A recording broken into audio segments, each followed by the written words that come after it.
You are at work or shopping or seeing a friend, any number of scenarios could be in play, and you can't make it back home in your vehicle for some reason.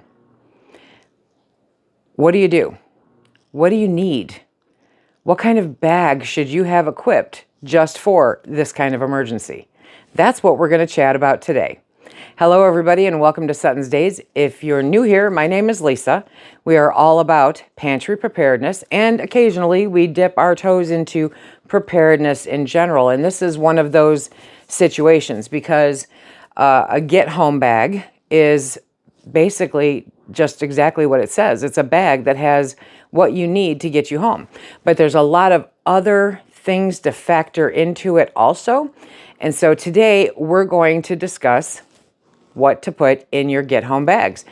I have two scenarios for you, so don't leave me, and there'll be a timestamp down below.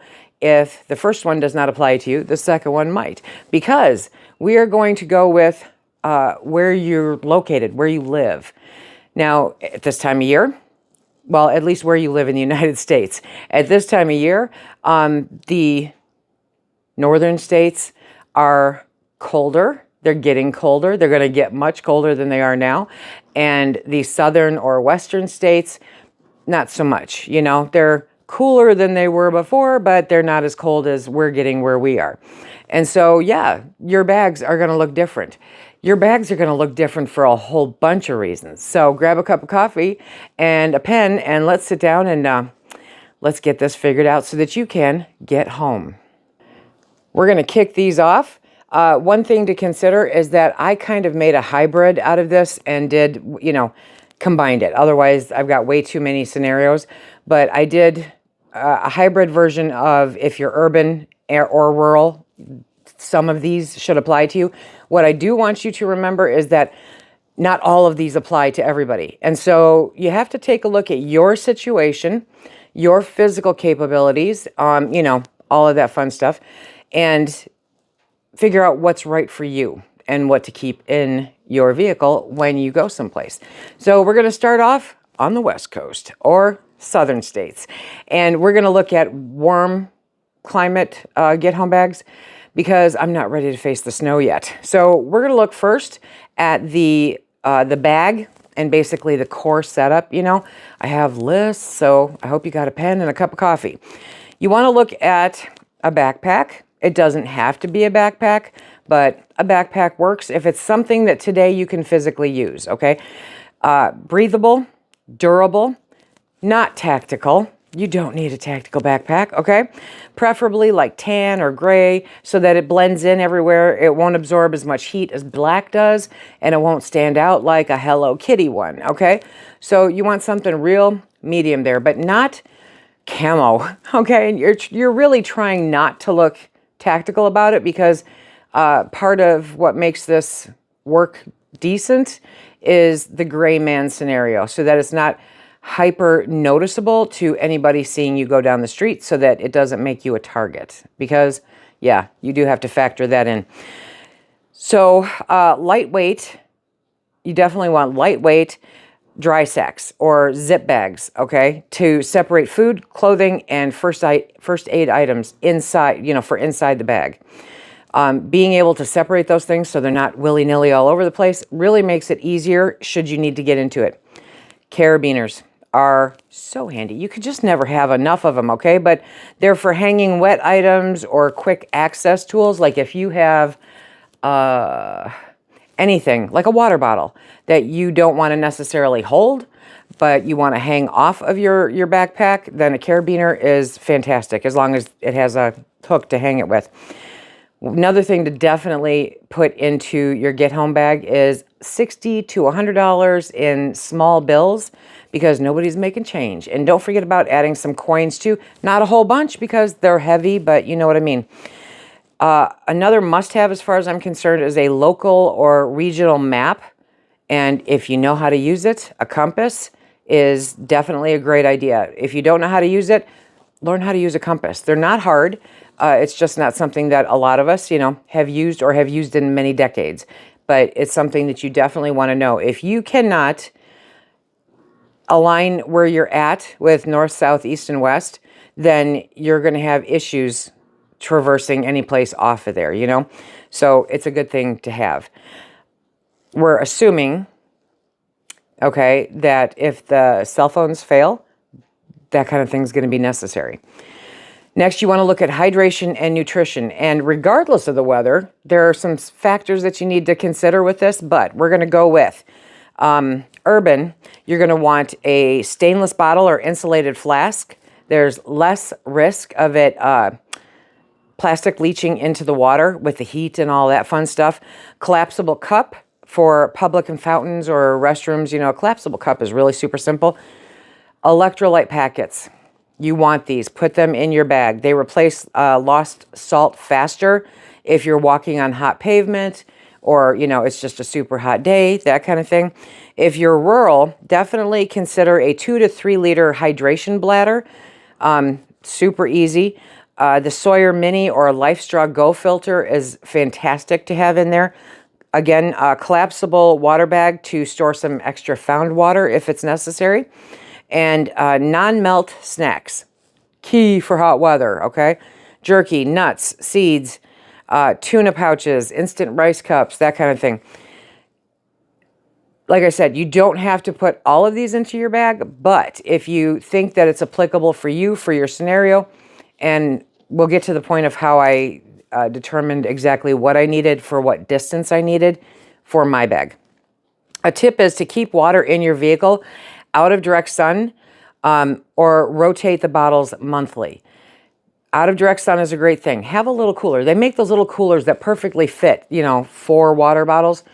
It's out of the direct sun. It's not necessarily cold. It's just not in the direct sun. And so that's very helpful. You're not going to take the cooler with you when you go on a walkabout, you know, but it keeps the water safe. Next, you're going to want to look at sun and heat protection because it's serious. A wide brim hat or cap. They make the ones now that are foldable. You just fold them up. They take up no space at all. And when you open them up, it has a nice wide brim, so it gives you the necessary shade. Lightweight UPF long sleeve shirt and pants. They need to be lightweight, okay? But not necessarily revealing, not a whole bunch of skin, you know, because you want the protection from the sun with them, but you want them lightweight enough so that you're not smothering. A cool towel, you know how they make those cooling towels, or a neck gaiter, fantastic, absolutely fantastic. Sunscreen and lip balm. Who goes anyplace without lip balm? You people. SPF 30 plus, you know, or 15 plus for the lip balm is necessary if you think you're gonna have to spend any time in the direct sun during an emergency situation. Sunglasses, polarized if possible. You don't realize how much the sun impacts your eyes, how much it impacts your vision, and how unhealthy it is to be out there without sunglasses for a really long time. It really does impact your eyes. Small aloe gel packets, you know, those like little travel ones or those little bottles, in case you get any burns, because probably you're going to get some burns. When you're looking at an urban environment, shade is much more scarce, you know? So using awnings or parking structures when you take breaks to make sure you're taking breaks in the shade is very important. The rural edge is a tarp or a mylar blanket. It makes instant shade, and it's much easier to do than if you're in the city, you know what I mean? So those are the different factors you have to consider. Sometimes you have to get creative about how you do things, but regardless, at some point, most likely, you might need to take a break. And if you do, you don't want to do it out in the sun. You definitely want to find a way to make shade for yourself. Clothing and footwear is another thing to consider that you're putting in there. And remember, we're going lightweight for this thing, okay? So comfortable walking or hiking shoes, already broken in, not brand new, already broken in. I always have an extra pair of shoes in the car because I'm typically not wearing the appropriate shoes for the weather when I'm driving someplace. But it's just a good idea regardless to have that backup pair of shoes already broken in that are meant for doing some serious walking. 1 to 2 pairs of moisture wicking socks. You want to make sure that's a very important element. They don't have to be up to your knees, you know, they can just be the little socklets. but they have to be moisture wicking. That's going to be super important. Lightweight rain poncho. Hey, Thrivalist has those, and they're super cool. And check this out, they also can be made to provide shade. You could probably fit 2 people in them. They're great. And it's totally worth it. I'll put the link down below. Change of clothes, quick, dry synthetics. You're not looking to be a fashion statement here. You're looking to get your butt home, okay? So you want them to be lightweight, quick, dry, and synthetic. You want that air to flow, especially if it's warm. And you want to be able to, if, you know, say something happens where, I don't know, you get wet unexpectedly. You don't want to stay in those clothes. You want to swap out into dry clothes. Or if something happens where you fall and you're injured, you know, maybe you want to swap into cleaner clothes. That is not a bad thing to have around. A light fleece or a long sleeve layer for like desert nights. If you're someplace on the West Coast where they have the desert, you know, nighttime is a whole different ball game. It gets kind of cool. So you definitely want something to warm you up also. Just a light fleece or a long sleeve layer for those cooler nights in case something happens and you have to do it at nighttime. I know it sounds like a lot, but it's not when you break it down, okay? So first aid and hygiene are also something that you need to consider packing. So this is my kind of short list. If you have something that is more specific to you or your situation, then definitely let us know in the comment section down below. So first, a compact first aid kit. This is not the time to pack your entire trauma kit, okay? Adhesive or butterfly bandages, blister pads, moleskin, alcohol wipes, antibiotic ointment, ibuprofen, antihistamine, antidiarrheal. I mean, seriously. Tweezers and safety pins. Yes, those 2 things right there. Amazing. Insect repellent, especially if you're in the rural areas. You guys know. They can be just ferocious. Baby wipes or biodegradable body wipes are a good thing to keep in there. Hand sanitizer, travel toothbrush and toothpaste, and a small pack of tissues or toilet paper. I recommend the toilet paper, okay? Pull the cardboard out, smash that sucker, fit it in there. It's good. You got toilet paper. Lighting and signaling is going to be important, especially if it's, you know, weather related or some kind of freaky thing. Headlamp. I love those headlamps. Spare batteries, hands-free walking at night. Fantastic. A mini flashlight as a backup. They don't cost very much at all. Glow sticks or a reflective armband. The glow sticks are pretty cool. The reflective armband, if you're walking, I think is a much better thing to consider having, because when you're driving, you're kind of going, what is that light? And by the time you realize what it is, you may have already, you know, been run over. So maybe both. Whistle. Seriously, everybody should have a whistle in their vehicle. Everybody should have a whistle in their purse, in their bag, in their car. You know, whistles. They're not expensive. They're super cheap. 3 blasts equals distress. That's something to keep in mind. 3 blasts on that whistle equals distress. So you want to have those. Now, in an urban area, something to consider is use light sparingly to stay discreet at night. You want to be discreet about, you know, your movement if you're moving around at night. In a rural area, glow sticks can mark your campsite or path if you take a rest. Not a bad idea. Tools and self-reliance, because a multi-tool. Like I said, we're not putting the whole toolbox in, okay? A multi-tool or a Swiss Army knife, that kind of thing. A fixed blade knife, like 4 to 5 inches.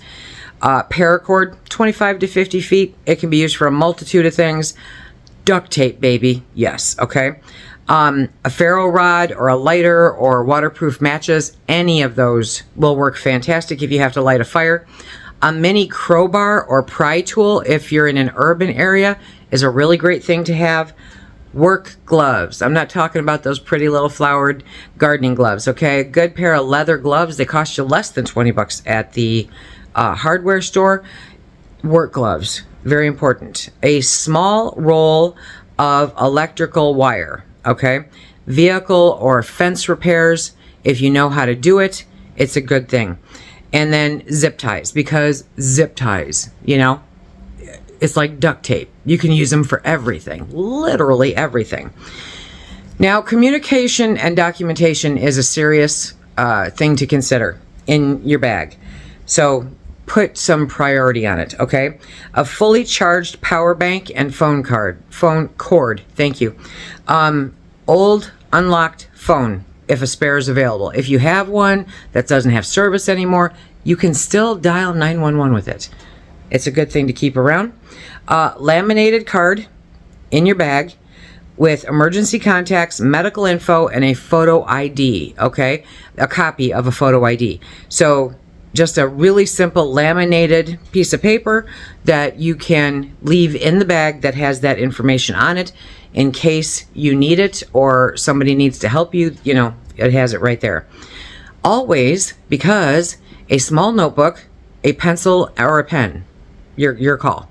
I kind of like the pencil just because it won't freeze up, it won't run out of ink, but at the same point it also needs to be sharpened, but you could use your knife to sharpen it, you know, figure out what works best for you. In an urban area, you may find working Wi-Fi in public areas. It may be spotty, you know, depending on the situation, but you might find it. In a rural area, we're lucky to find it on a good day paying for it, okay? So rely on maps, radio, or compass bearings in order to get you where you gotta go. Now, for shelter and comfort, let's say that your walk is 20 miles from home and you are not going to make it there by nightfall, and so you're going to try to, you know, get as far as you can and stop. Shelter and comfort are going to be big. Mylar bivy or an emergency blanket. Again, Thrivalist has the sleeping bag. Yes. Okay. Lightweight tarp, paracord equal instant shade. And instead of, say, a lightweight tarp, if those get too heavy, because those can be difficult to find, what makes more sense to me is a Mylar blanket. You can hang that over the paracord, and that will create instant shade. It's also visible because it's reflective. That's something to keep in consideration. But like I was saying, that Poncho with Thrivalist, the inside of it is the silver, the outside of it is orange, so it won't reflect. It's definitely big enough to make a shelter. Just flip the hood over so it blocks the hole. And I think that's my preference instead of a tarp, because as I was going through my bag, I'm like, I don't have room for a tarp. Nobody's got room for a tarp, you know? But just in case you don't find a lightweight tarp, they're not exactly running around places. Compact pad or a folded towel to sit on hot ground. If the ground is hot, then you might want something to sit on. That helps. And a bug net. Seriously. For rural or marshy areas, because that's, again, where your critters, your skeeters, your bugs, you know, are, and that will help keep them at bay. Doesn't take up any room at all. You fold it up nicely, stick it in a Ziploc bag if it doesn't come in something like that. Now, some vehicle extras to consider that stay in your trunk, okay? A 1 gallon jug of non-potable water for radiator or cleaning. A tire plug kit and a mini air compressor. Reflective vest and triangles. Jumper cables, a small fire extinguisher, a window breaker or seat belt cutter. Now, you could leave that in the car, that one, instead of the trunk. If you put it in the glove box, you know, then it's easier to find, easier to reach. A seat belt cutter does you literally no good at all in the trunk. So put it in the glove box or in your, if you have a console, you know, in the middle, that's a good place to keep it too. A sturdy umbrella will just be so good because rain or shine, it can keep rain or shine off of you, but it can also, if it's a longer one, it can be used as like a walking stick. So that's helpful. Foldable shovel, or, you know, it's a foldable shovel. It's not like you're going to be out there doing, you know, massive things with it, but a foldable shovel can help get you out of a stuck spot. It can help dig holes if you have to use the restroom. It can, you know, yeah, a foldable shovel is worth its weight in gold, and they don't cost very much at all. I got one from Menards for under 20 bucks, so they're around.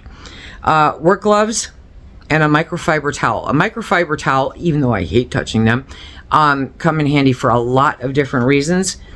Same thing, it's a great thing to keep in your car, just handy. The gloves, again, they could go in the glove box, or they could go, why do they call it a glove box? Or in the trunk, because it depends on how much you think you would use them, you know? Now, some serious things to consider when you're looking at equipping your bag for your scenarios, okay?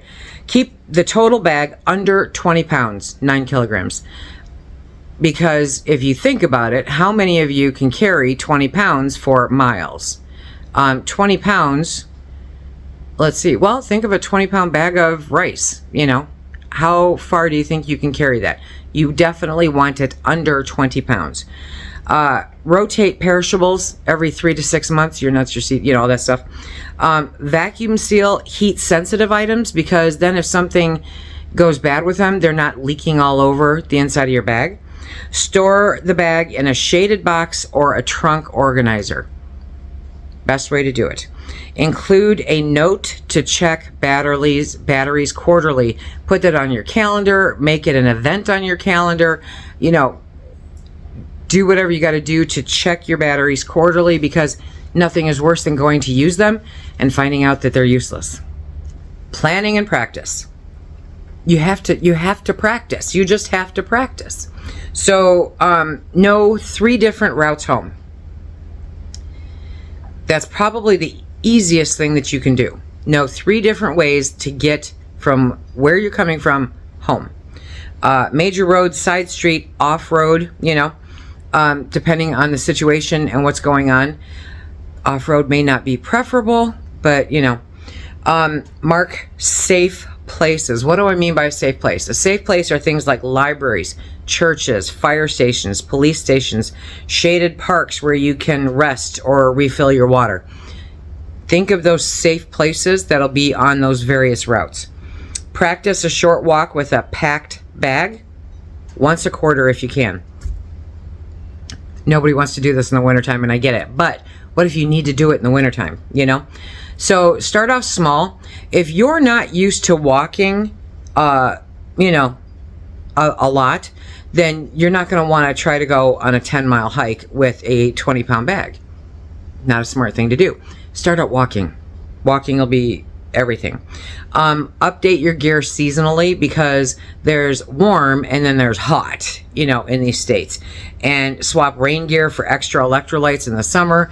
Of course, you know, in the summer you might not mind getting hit by the rain quite so much, but it's still not a pleasurable thing. So just extra electrolytes are always good. Now, it's gonna snow, baby. Okay, we're ready for winter. Cold climate, get home bag. I know, because they're actually saying we could have snow by next weekend. It's rude. It's just rude, I tell you. But it is November. Who knows? And, you know, that's how it used to be. But we're, again, going to look at a rural or a hybrid. You know, it's going to be a hybrid thing, rural or urban, for cold weather. Because there are some different things to factor in, as with the warm weather, the warm climate. And so I want you to give these some consideration. They're similar, but just different enough. So first, your bag or your core setup, okay? So you want a backpack, padded straps, and a hip belt help a lot. Again, don't make it super heavy, okay? It's got to be decent lightweight.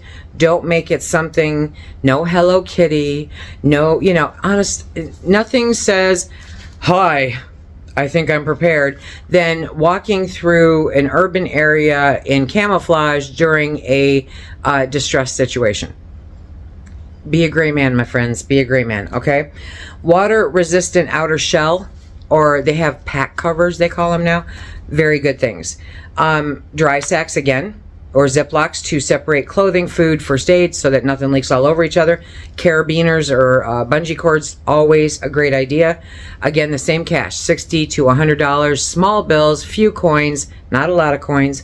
The printed map and the compass, again, and a small notebook and a pencil, because pens can freeze. That's where it kicks in. So if you're a super heavy-duty writer, then put one of those little, you know, pencil sharpeners in there too.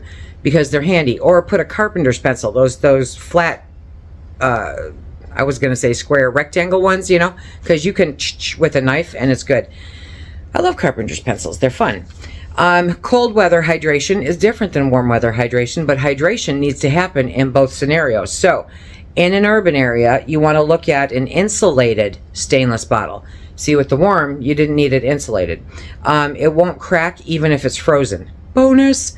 To keep the bottle upside down in the pack, this is a trick that works really good. Water freezes from the top down. So if it's upside down in the pack, then when you flip it right side up, the unfrozen part will be on top. That's nice. Electrolyte powder packets, they help retain warmth and hydration. Super important when it's cold. In a rural area, kind of the same, only different. An extra 1 to 2 liter water bottle inside the pack wrapped in socks for insulation. A portable stove, plus solid fuel tabs if you can, or a melt cup to melt snow, because it can be done. You know, you're not looking at melting gallons to take a bath. You're looking at enough to, you know, possibly consume. Water filter or purification tablets. Avoid icy stream drinking directly. Yeah. High calorie snacks. Very important. Nut butter pouches, jerky, dense trail mix, energy bars that don't go rock hard when they're cold. They're out there, you know. Those are things that you need to consider. Tip, though, is to avoid pure chocolate or hard candy, because they can become brittle or impossible to bite in freezing temperatures. So if it's kept in your car, you don't want something that's going to be harder literally than a rock if you're trying to consume it. So no need to work on that extra dental care. But seriously, a tip is to avoid the hard candy or the pure chocolate.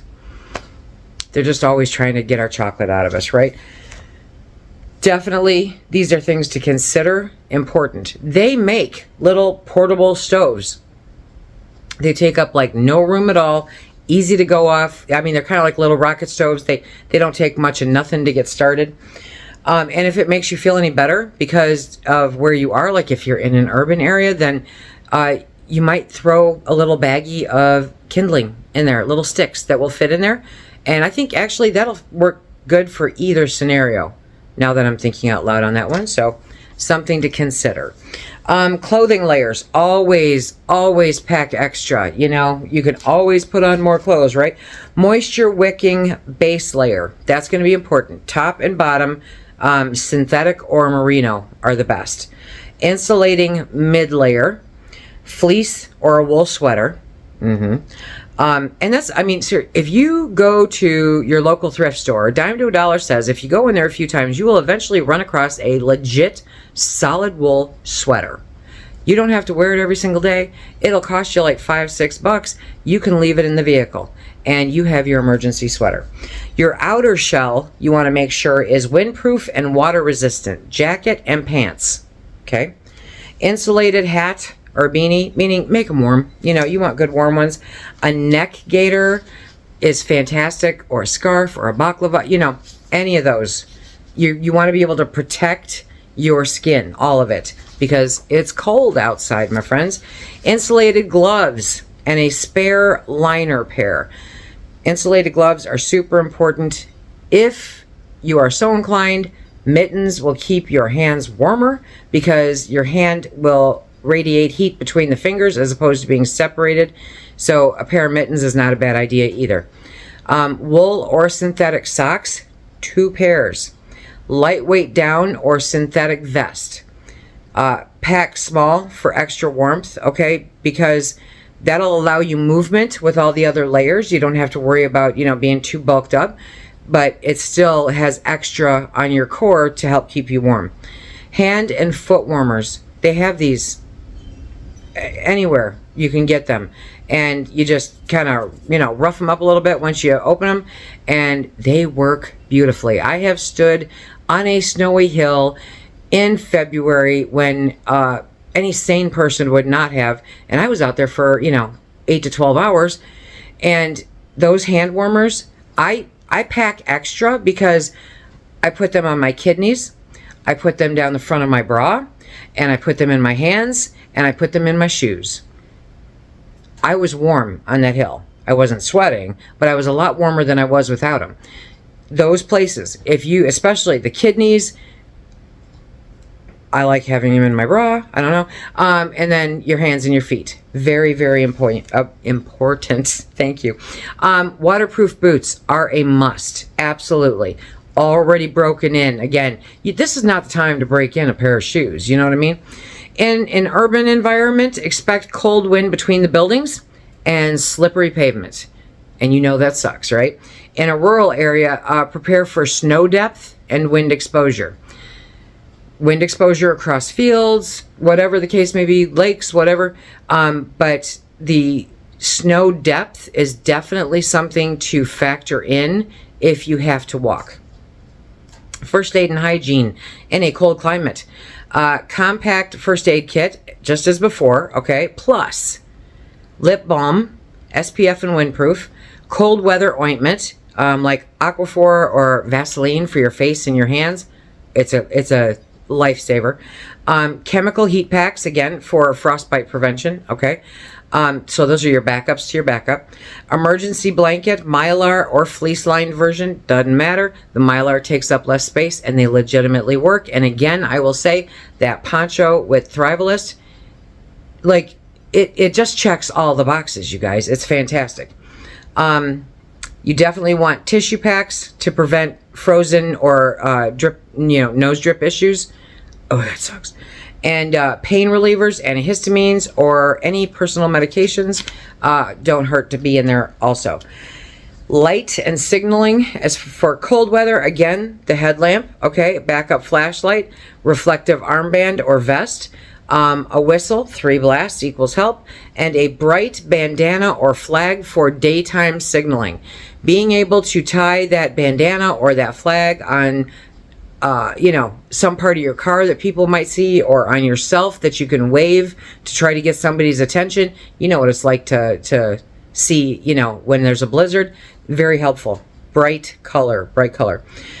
Tools and safety as far as cold weather. Multi-tool, Swiss knife, fixed blade knife, 4 to 5 inches, mini crowbar, if you're in an urban area, or a folding saw in a rural area.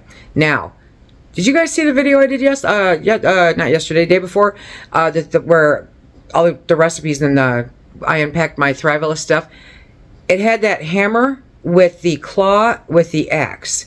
Now, it's got a little weight to it, okay?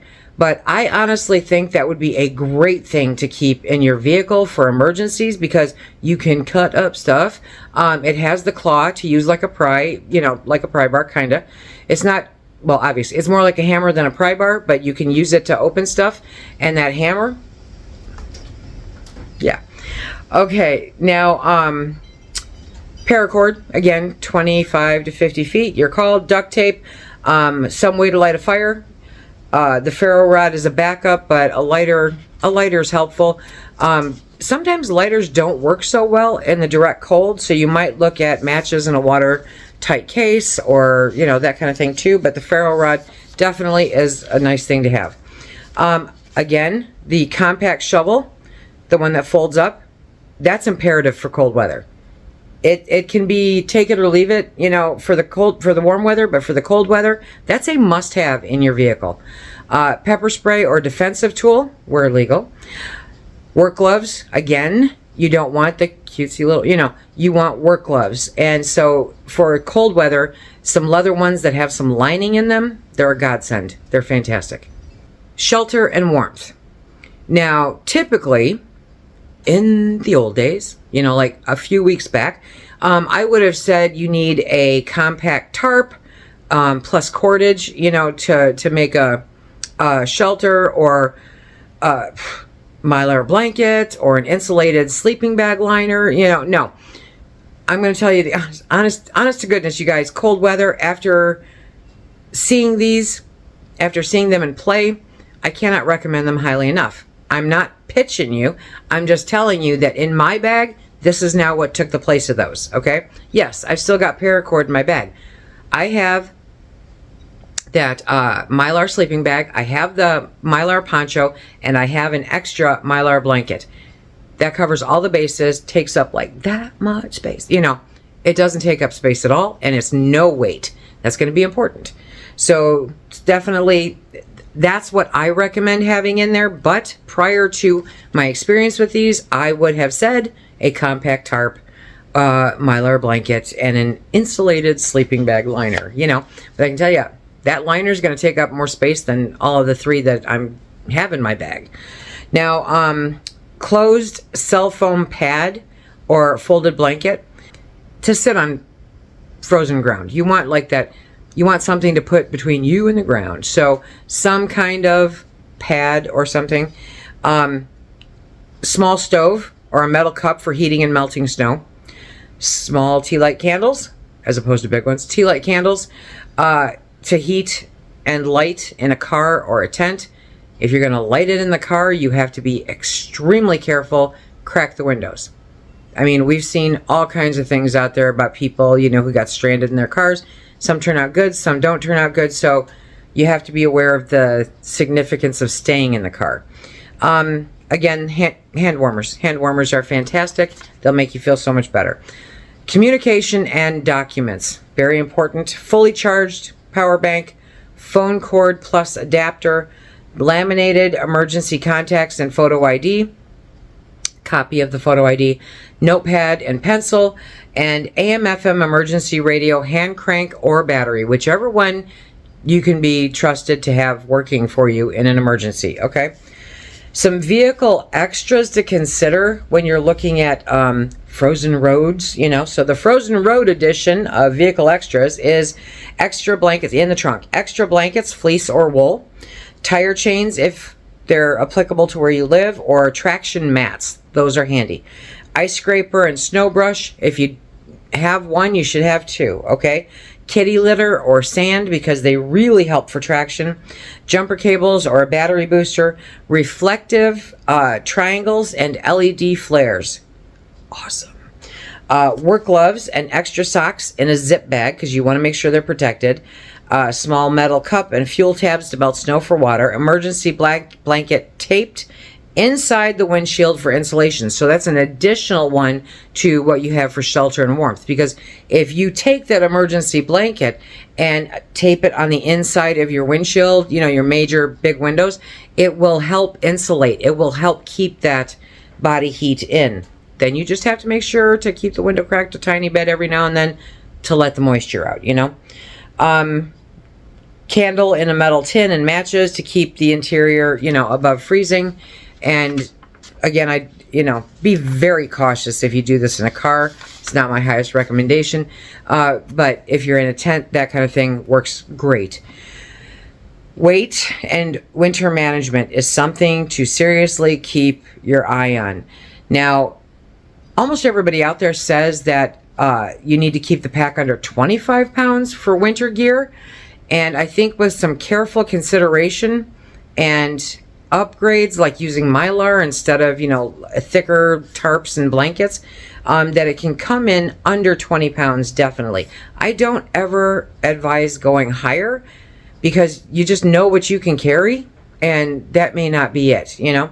Store the bag indoors or in a vehicle cabin. Don't keep it in the trunk, because it will freeze. So you just want to have it by the door. When you leave in the morning, you grab it, you put it in the trunk. When you come back home, you know, at night, you pull it out of the trunk and you put it by the door. And you just flip it back and forth. It's not that hard. It will keep the gear from freezing. It just makes it last longer. Rotate your food, meds, and batteries every 6 months. This should be regular practice. Keep the chemical warmers and the electronics in inner pockets for battery life. So you want to put those towards the center of your pack, because that way they're not exposed to the most cold. And they'll just last longer. Have you ever had batteries go dead for you in the cold? It's not fun. Test your gear in actual cold. This is going to be very important. Practice layering and walking 2 to 3 miles in it if you can. That's going to let you know what challenges you have, what different things you need to do, what things you need to consider. It's not something that you just put together and go, okay, I'm covered. No, if you don't know how to do it, then Just like anything else, it's not going to work right, you know? So planning and safety, know your shortcuts and your sheltered routes, okay? Buildings, wood, underpasses, any of those, you want to find the sheltered routes. Identify 24-hour locations for emergency warmth, gas stations, hospitals, police and fire stations, any of that kind of stuff, you know? Keep your car's gas tank more than half full all the time. All the time. It should be a practice. Tell someone your route if you set out on foot. Leave a note in the car. Try to send a message by your phone. You know, however you do it. That's important, though, is tell them what route you're going to take or try to take, so that if somebody comes to try to find you, that they can, you know. Practice changing layers and setting up a shelter quickly in cold weather. That's something to practice. It is. Again, like with anything else, if it's not something you're familiar with doing, it's going to take a little bit of getting used to. And you want to practice enough so that it's a muscle memory, so that it's something that you can do. Now here's the really cool part. There's a test right now. No, there's not. There's no test. There is, however, a link in the description box down below where you can directly download both the cold and the warm climate checklists for all of these categories. I made that up for you. They're both on one, I think they're both on one download, and it will download directly to your device, your phone, your computer, your tablet. If you're on your TV, you have to get onto your phone, your computer, or your tablet to download it. It's a direct download, like I said, so it'll go to wherever your default download location is. After that, I really can't help you locate it. I hope that this answers some questions regarding what to pack in your bug out bag, right? Because sometimes the most important thing is getting back home. And there are so many scenarios that are just weird nowadays. You know, whether it's a snowstorm and you're caught on the freeway and literally traffic is not moving, or, you know, you run out of gas in a warmer climate somewhere where you've got to walk quite a ways because there's no cell service. Any number of weird, freaky things that could happen where this bag could mean the difference, quite honestly, for how well you do. Obviously, this is not going to work for everyone. And so I need you to consider what works best for you, for your physical condition, for your age, you know, all the different stuff. If you are 85 years old and you don't think that you're going to be able to carry a 20-pound pack over 10 miles, don't even try it. But pack the things that will keep you protected near your vehicle so that you have them available, if that makes sense. Do some practice runs if you can. My goal before throwing out my shoulder was to do a monthly 15-mile hike, which is what I used to do. That was the amount that I used to travel to and from work, was 15 miles, and try to figure out alternate routes because it's a little tricky up here. But these are things that I kept in my car all the time. There's still things that I keep in the car, and they're definitely handy to have in case of an emergency. But you have to factor in, how will you do? I did a video a long time ago, I don't even think it's still up anymore, where I talked about, you know, my getting back home should something happen and I needed to walk home. And at the time, I was remarkably not physically fit. I was remarkably unhealthy. And I knew that it was going to take me hours and hours to get back home from a 15-mile walk. Much longer than what I can do now. I can comfortably walk a 3-mile-hour now. I give up on running. But I can comfortably walk 3 miles in an hour now. So I'm looking at 5 hours, and that's not taking any breaks. That's keeping the same pace if I had to walk that, you know, now. So you have to factor in those kinds of things when you're thinking about this. If you work from home and this is a regular route and you want to be prepared, then that's the kind of thing you have to take a serious look at and be honest with yourself how you're going to handle it. And then be honest with yourself what you're going to do to get to the point where you can. I hope this was helpful for figuring out your emergency get home bag. Until next time, everybody, be safe. Keep stacking it to the rafters, my friends.